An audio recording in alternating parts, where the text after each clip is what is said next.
So we just watched Poor Things, the newest Yorgos Lanthimos directed movie, and I got a lot to say.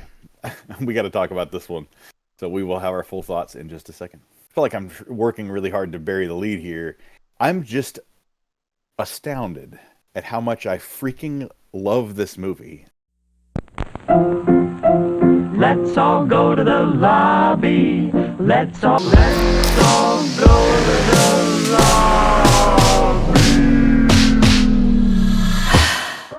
I'm a OG boy. Know that they ride or die. I keep boys by my seat. Know that they ride or die. I keep boys by my. What's up, guys? Welcome back to another Popcorn for that review. I am Chris. I'm Nick. And we are here to talk about Poor Things. So this is one of my most anticipated movies of the year. I love Yorgos Lanthimos. I love Emma Stone. And just the trailers made this look so intriguing and interesting. And I just had a really good feeling about this. And what were your, I mean, you were about there with me, right? On anticipation level and everything? Yeah, I think this is probably one of the movies I've been waiting for them, like, the excited about the most this year. And it kept getting delayed with the strikes and everything. So we thought we were going to see this back in like August or September or something. No, not even close. But there's a lot to say about this. I'll give you like the briefest idea of what's going on here if you don't know, but no spoilers or anything. But I'll just say, essentially, you've got a kind of Dr. Frankenstein-esque character in Godwin Baxter, played by Willem Defoe, God for short. Yeah. And he is, let's just say he has brought a young woman back from the dead with his like kind of crude scientific methods or whatever, very, very Frankensteinian. Frankenstein's a monster. Yeah, very Frankenstein's monster. Brings her back to life, but she is kind of, the idea we get is like she's almost starting from square one. Like she has all the knowledge she's acquiring in real time pretty rapidly, but she starts out with nothing. So she's basically got like, an infant brain, toddler brain. And Willem Dafoe's character, Godwin Baxter, is also, I guess, a professor, or like he's teaching some of his methods to people in this university setting. And he takes on one of his students, played by Rami Youssef, Max McCandless, on as a helper for this special project that he's got. And the special project is Bella Baxter, Emma Stone's character, who has this like child brain. And things get really off to a crazy start. I mean, I don't know what you were thinking in like the first moments of this movie, but what were you thinking in the first moments of this movie? I don't know. Black and white, first of all. Yeah, I do like how they transition from black and white to color throughout the movie.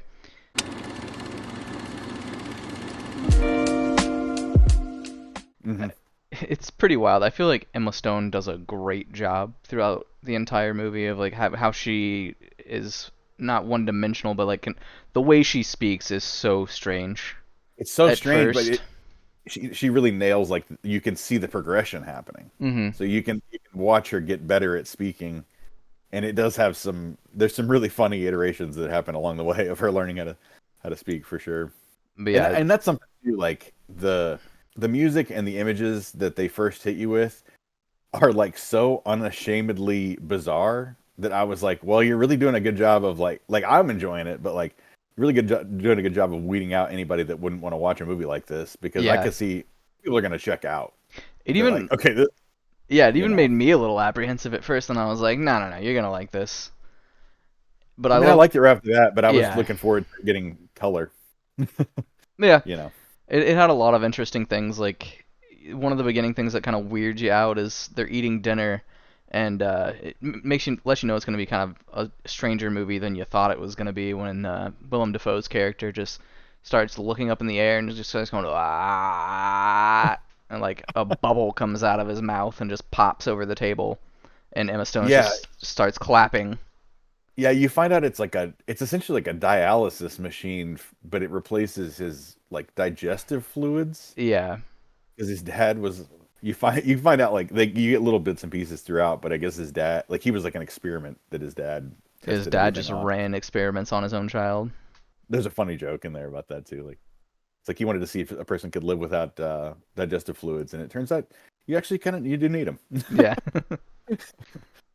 But the humor of this really surprised me. Not that it existed or anything like that, but I don't think I've laughed that much out loud in a theater certainly not this year. I haven't laughed that much at something, and I didn't know that there was going to be this much like laugh out loud humor in it. I thought it was going to be like such a dark, bizarre, weirdo comedy. If there was any comedy, I knew there was going to be a little comedy in it, but my audience was laughing out loud a lot of the Yeah, time. so was mine. I knew it was gonna have some comedy, but I thought it was gonna be more of a drama, just because his other films, like The Lobster, obviously The Lobster has a little bit of comedy, but it's more of a drama, and Killing of a Sacred Deer has like zero comedy. No comedy, yeah, Yeah, The Favorite, yeah. yeah, I thought this really landed it on the comedy end, and I mean, I don't want to feel like I'm working really hard to bury the lead here. I'm just astounded at how much I freaking love this movie. I don't want to speak for you here or anything.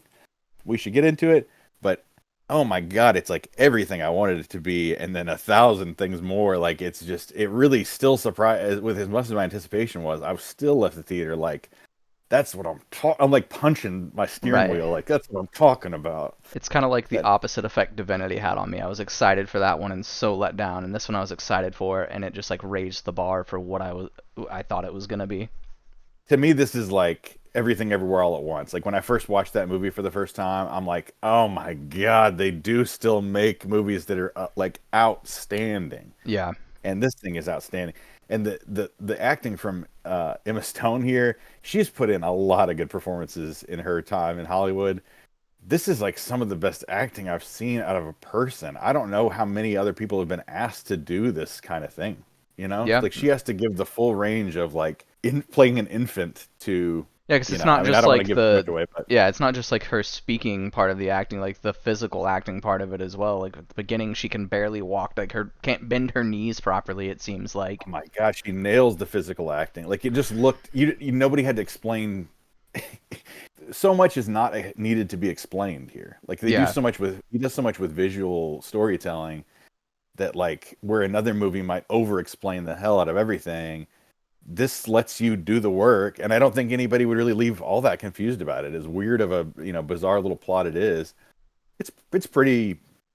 You could explain this plot pretty quickly to someone, yeah, but there's just so much more to it, and like it just feels like somebody took this movie and made it one like molecule at a time. Like everything is just in its right place. All the set pieces are like that was another. otherworldly. Yeah, like said, Willy Wonka was like kind of a whimsical town. Oh my This lord, every this is place they went in here was like the towns where the set design was incredible. The sound, skies are yeah, just like undulating. Like it's like the skies are like colorful ink being shot into water in slow motion or something. Like the skies are just ever changing, crazy looking skies. Like again, and like you're in another world.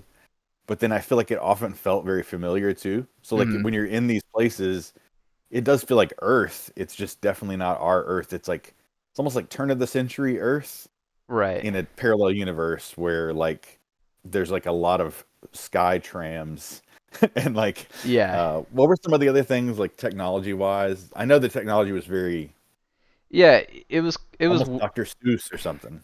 yeah, it's like they had a carriage that was like a steam powered carriage, but they still had a horse head on the front of it. I died at that, dude. When Yeah, I that's saw pretty the good. horse head come out, that's like probably a real horse head, but it's Right. just like stuck to the front of his like steam powered carriage or whatever. I don't know why that tickled me so much, but And like people all were the dying at that. colors were way different than you think that like the cruise ship instead of the smokestacks just like green smoke coming out. I think in the houses there's like red smoke coming out of the chimneys and some of them just There's like so a much to talk. There's so yeah, much to chew on. It's like a buffet. Like I can't believe how much because they don't let anything be boring. Like the yeah, music is bizarre, like like alien discordant music. notes.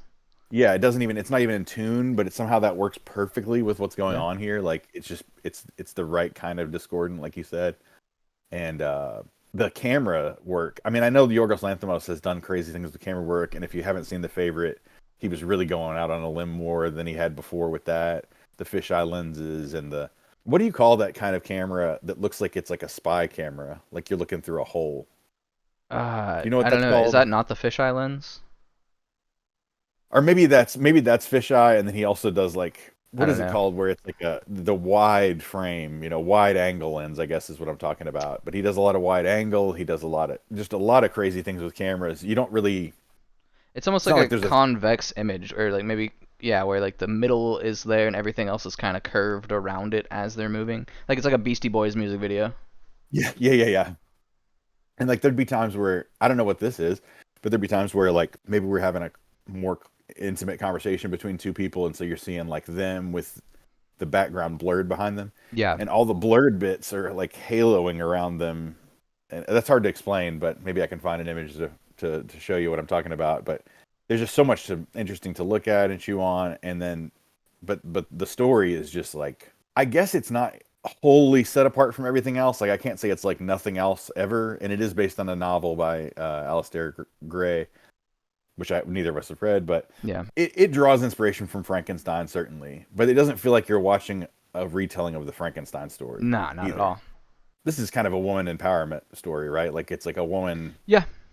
setting herself apart from all these other men and kind of transcending the need for, but she's finding all this out. It's like a speed run of life, Hmm. so she starts with this very young mind, and she's I feel finding out a lot. Oh, what are I we feel giving like away too much? I no, I feel like we should just get into spoilers. It's kind of hard not to. Yeah, okay. So from here on out, it's spoilers. Highly recommend the movie. You should go see it. Don't watch the rest of this. Don't spoil this movie for yourself. But come back and watch it. You should just say the main thing that we couldn't talk about. Yeah, before we. so basically, Willem Dafoe's character Godwin finds Emma Stone's body in like a river and a sewer or something, and he takes her because he's a doctor of sorts, I guess. I don't know if he's a Very coroner or if he just does experimental. experimental, but yeah, he takes her body back to his operating room, whatever it is, and Mm. she's pregnant, so he like comes up with this idea: Emma Stone is dead, but the baby is alive. So he removes Emma Stone's brain and then puts the baby's brain into her and reanimates Bold. her. That's a super bold choice to make that the plot of this movie. But I think it somehow in the context of the movie, like it works with what's going on here. Like Yeah. because he's like, she decided that her life wasn't worth living anymore. She gave up on her life. She threw it away. I'm not one to ask questions about. She gets that choice. She chose the oblivion that she's getting. I'm not here to interrupt it and bring her back, but I can give her baby a chance still. Yeah.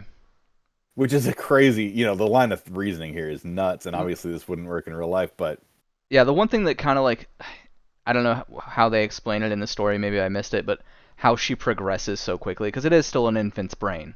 It would still take a while to develop, you would think, even in an adult body. But that aside, I think as much amazing. as you're going to get is Willem Dafoe's Godwin Baxter's character saying she's progressing at a really alarming rate. Right, And yeah, then, that's true. since we're in spoilers, like later when they come toward the end of the movie or midway, whatever it is, when they're sort of like they miss Bella and they try to do this again, but they try to do this with this character played by Margaret Qualley named like Felicity or something. Felicity, I think, yeah. Felicity, it's not working as well with Felicity. Like that's kind of our cue as the audience to realize there's something actually really special about Bella Baxter. Mhm. It doesn't just work this way all the time. And they even say like her hair's growing like 2 inches a day and stuff like Yeah. that, so her hair gets ever longer throughout the movie. But yeah, so something unusual is going on here for sure with her that's not easy to replicate. But yeah, it just goes so pretty early on in the movie, we are going there with some stuff. And the first thing we're going there with is she discovers her sexuality Yeah, in a for pretty crude way that for doesn't pull any punches. and when it like initially happens, it's like Quentin Tarantino's favorite shot. It is just showing Emma Stone's feet for an extended period of time, and I'm like, what's going on here? And I was starting to figure it out. yeah, and then they started to move around, and I was like, oh, okay. Hmm. So, but she, there's so much authenticity to her performance of it that it's Mhm. like you don't second guess anything about it, and it's played for laughs a lot too, which like relieves some of the weirdness and the Yeah, tension of it or I think whatever. what she says, I found out how to be happy whenever I want, or something like Yeah, that. I just Bella has discovered happy whenever Bella wants. Yeah. Yeah, so that was a funny thing, and that does take, that is sort of like central to a lot of what happens with the plot of this movie because she discovers she likes that. Pretty soon she's, Godwin's character goes to his assistant Max and says like, yeah, you know, I've seen you two together, and I think you're fond of her. I think you're fond of my lobster. Yeah. And and and he says like, you should marry her, and he's like, oh, I didn't want to step on your toes, you know, I didn't know if I don't want to be weird, but like I didn't know if you'd made her as like if that was your thing that you were working on. And he's like, no, I wouldn't. I'm a well, for eunuch. one thing, I'm a eunuch. Yeah. And he says that in the most hilarious way I wish I could remember, but his like the delivery of all that is so funny. And another thing that got a huge laugh out of me is when he's like, you can marry her under two rules. One, he's like, the first one is, and he's like, obviously she has to want it too. She has to consent. And he goes, okay, two rules. The one you just said, and this one. But yeah, the only thing that this is not a con at all, but this is the only part I was a little confused about. But maybe it's simple enough. But they're drawing up a contract for them to get married, and Mark Ruffalo's character shows up, and I guess he's the lawyer doing that what? he drew up the contract for them, I think is what it is. Okay. It's just funny because it's just like he's sitting there with the contract and he's like, I wonder why you would need, I've just never seen such a contract that's so binding and she can't even leave and Yeah. whatever. That's really interesting that you got this. I got to meet this girl that's needing such a contract. And then he doesn't waste any freaking time with that. Like, I was like, man, this guy is bold. And his, I don't know that I ever knew that I would want a character like this out of Mark Ruffalo. Who would have known? But this is a hilarious Mark Ruffalo performance. I don't even know how to describe it, but it is a really comedic performance, and he's so like hoity-toity and like thinks so highly of himself. Thinks he's got Yeah, he's like a toned down Laszlo Cravensworth a little bit from What We Do in the Shadows, the TV show. Oh, okay. There's so much nuance and craziness to the Mark Ruffalo performance. You would never think you'd get a performance like that out of him. And then pretty soon she is working at a brothel.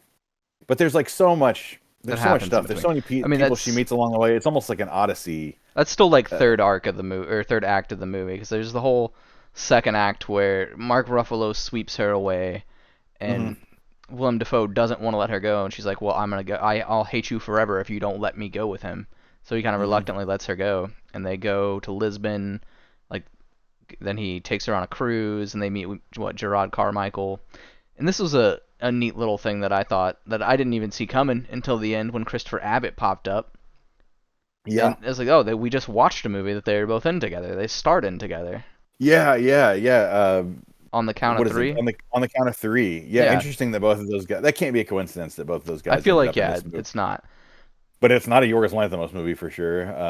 And Christopher Abbott keeps popping up in great stuff. You got to watch that movie that I've forgotten the name of. I'll try to watch it for the end of the year. Yeah, Sanctuary. But that was a really good, and that's also Margaret Qualley. So Margaret Qualley yeah. and Christopher Abbott in a movie together too. I'll watch it. I don't know if this is what you were getting at, but like to me, the movie was like wrapping up, and then Christopher Abbott's character comes in, and I was like, oh, I forgot that was a thing that might happen. Yeah, because but here, I guess that makes sense. Here we are. I had completely forgotten too, because it's like when they're initially, the first place they go to is Lisbon, her and Mark Ruffalo, and a lady walks by, and Valerie, whatever her name is, Valerie something, and she's like, oh, I don't know. It's nice to see you. Or again, she's like, well, you haven't. I am Bella Baxter, or whatever. I feel like it's Victoria. Yeah, Victoria Blessington, and it's okay. That's an interesting. It's an interesting surname. Yeah, I don't think it occurred to me how strange of a name that is, and it's just so funny because there's so many points at this where it's like you think everything is one way, and then Bella's like, yeah, no, I'm gonna do this other. She has no. It's so nice to see someone play a character that's just stripped of all social norms. It's like we're starting from raw scratch. Yeah, like very low impulse control too. Like the scene that's in the trailer where she's like, she spits out her food and then she's like, why should I keep it in my mouth if it's revolting? Yeah. Why keep it in my mouth if it is revolting? Go punch that baby now. I kind of think of it like the Iliad or the Odyssey. Like it's almost like there's these different people she has to meet along the way to achieve this part of her journey. Yeah, and like the character growth from basically being a newborn infant to an intellectual is, and like sex positive. Like this movie is decidedly sex positive for sure. So I'm sure that's gonna rub some people the wrong way. Yeah, if you like seeing Emma Stone naked, this is the movie for you. But it's very about like, very much about like female agency and sexual agency, and it's interesting because at the end of the day, at the end of the movie, she ends up with a man who seems to just really not judge her at all for any of her decisions or proclivities, or like she says, like he was really upset with all my whoring, and she's like, I'm really just jealous of the time he got to spend with you. Like the guy just Yeah. couldn't be. He's such a likable character in this. He seems like kind of innocent or something. Like he kind of just got dragged into this. He's just a student, but he like thinks very highly of this. And we should say too. I mean, I'm sure it's going to be obvious if you're watching this review by now, but Willem Dafoe's character looks crazy, and I'm sure that he looks more like Frankenstein's monster than he does Dr. Frankenstein. Then he does the doctor. Yeah, it's like it got flipped in this one. And you learn all these things about him, like I said, throughout the way that it's all leads back to his dad. Like, why are your thumbs so weird?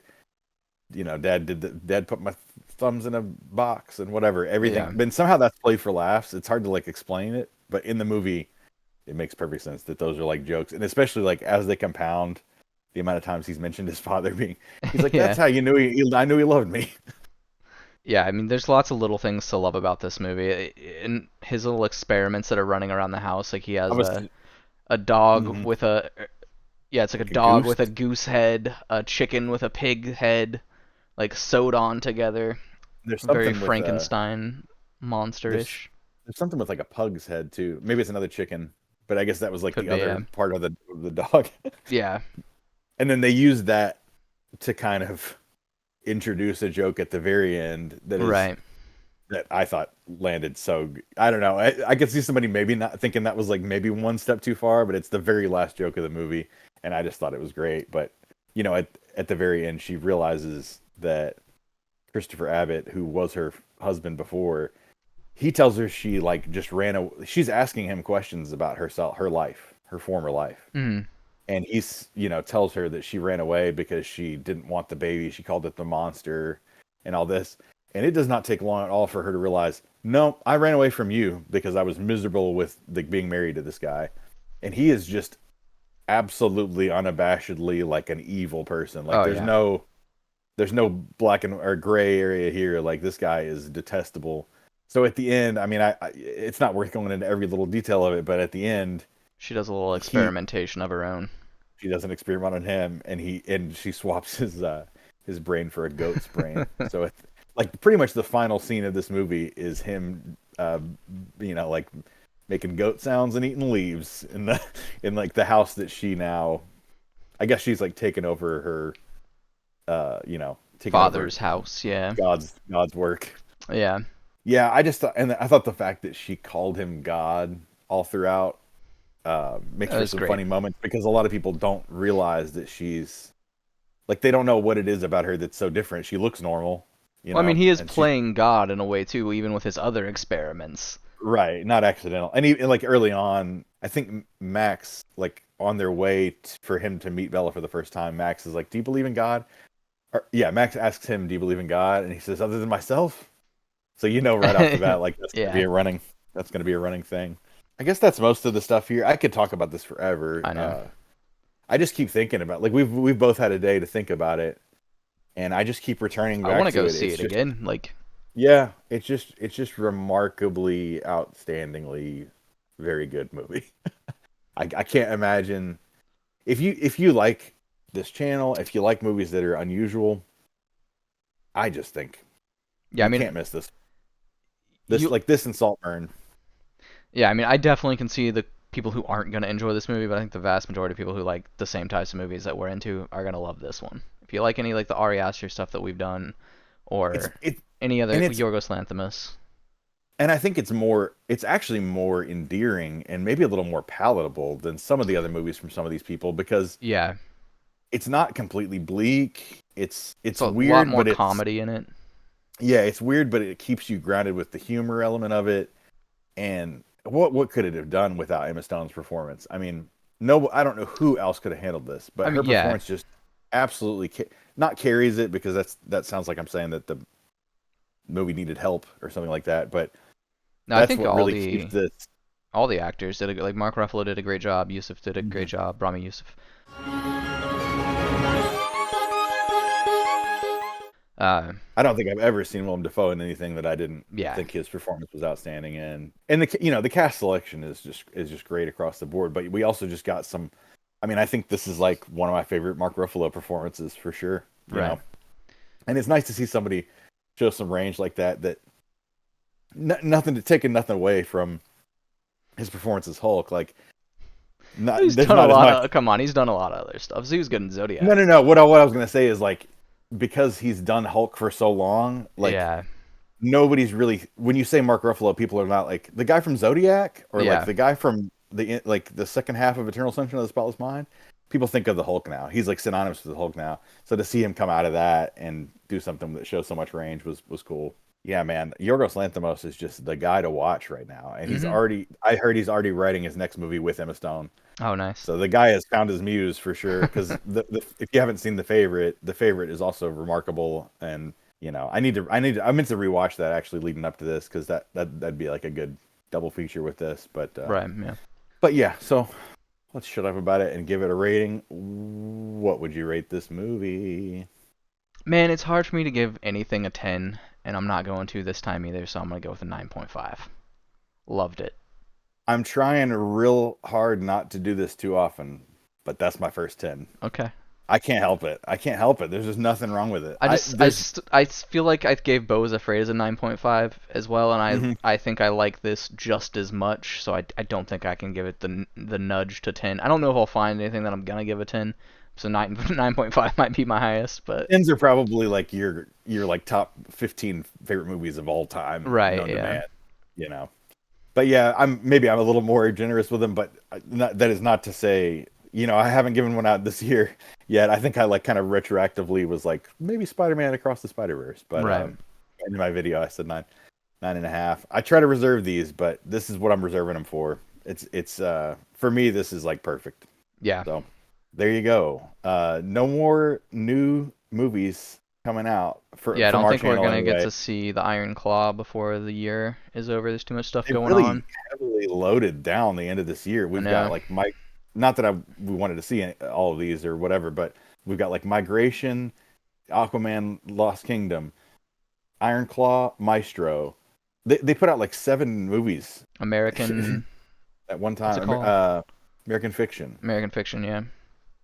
The Color Purple is coming out very soon. Like it's just so much stuff is loaded into the end of this year to get in time for Oscar season, especially with the strikes ending and everything. So it's just impossible. But I'm glad this was one we could not miss, and I am very thankful that we chose this one. I think the Iron Claw is not going to be. I think I want to go back and watch the Iron Claw.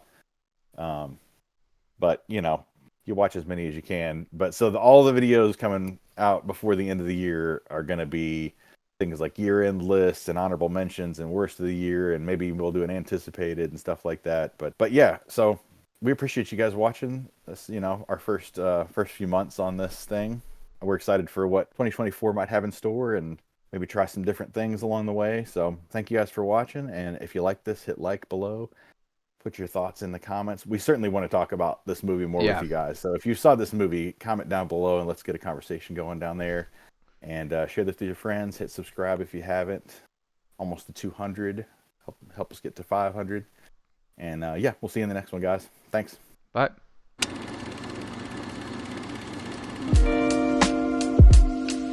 Thank you.